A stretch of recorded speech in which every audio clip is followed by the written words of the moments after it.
paraguayo Nelson Aguilera continúa con la saga Carumbita. En días más se realizará el lanzamiento del cuento para niños con el nombre de Carumbita en las garras de la jungla.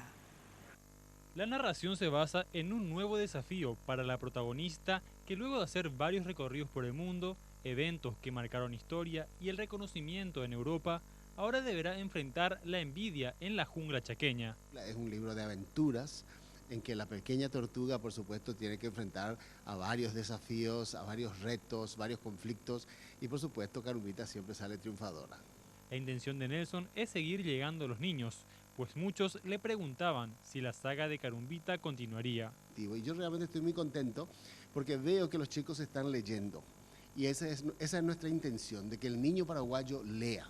Y lea historias escritas por paraguayos, historias paraguayas, historias que tengan que ver para el desarrollo, no solamente de su parte lingüística, sino también de su parte cognitiva. La condena por plagio de 2 años y medio no fue impedimento para que Aguilera siguiera escribiendo.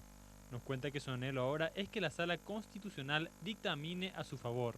Que con tantas pruebas que ya tuvieron de todos los expertos internacionales y nacionales, todas las entidades de escritores, tanto nacionales como internacionales, ellos tienen que ver qué es lo más justo, en este caso para mí y para la literatura paraguaya. A punto tal de que en Londres ahora se va a realizar un festival de la literatura y el caso va a tener que discutirse en ese festival también.